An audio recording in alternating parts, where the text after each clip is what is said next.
Hello, good morning Pilipinas. Ito na po ako ngayon. Tapos na po ako maglaba, tapos na po ako magwalis. Okay, malinis na po. Malinis na po ang kwarto na ito. Kasi nandito lang po kami sa construction area. Sana magustuhan niyo itong ano ko. Sana mag-share po kayo. Ako po si Darlito Arya po. Maglilinis lang po ako ng kuko kasi wala na eh. Para naman sa akin ang oras ko.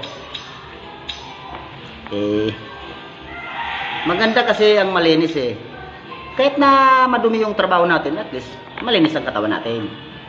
Ganun lang po mga guys, mga kaibigan ko, sino man na kakilala sa akin.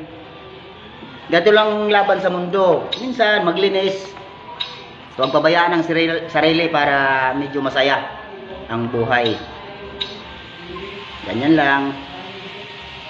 Kasi pag malinis ka sa katawan mo, malinis ang konsensya mo, ayos yun. Bari, mga kasister, mga kabrad. Oh, bari!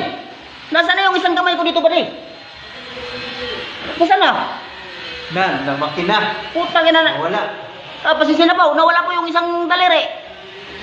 Anong lilinisin ko dito? Isa na lang. Ito na lang. Mga guys, pasensya na po, naalis yung isa. Naku, kawawang kamay ito. Hindi na makakapakyo ito. Paano pagpakyo nito, Brad? Pakyo. Oh, gumagalaw. Sana po magustuhan nyo po. Sana. Dito. Ang galing naman ito. Pasensya na kayo ha. Medyo may pagka-jokes lang po ako si Darlito Arya. Sana magustuhan nyo po. Maglilinis lang tayo ng kuko para bukas trabaho na naman. Ganyan lang ang buhay laban sa mundo. Dahil itong paglilinis, laro lang din ang buhay ito. Kasama ng laro sa buhay. Hello po. I love you, Pilipinas. I love you, I love you.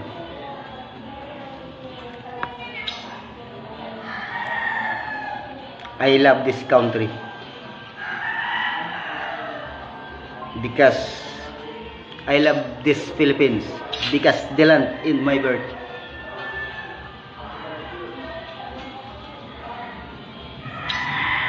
Ito ang aking bayan, Sinilangan, town of my birth. Salamat po. I love you, Pilipinas.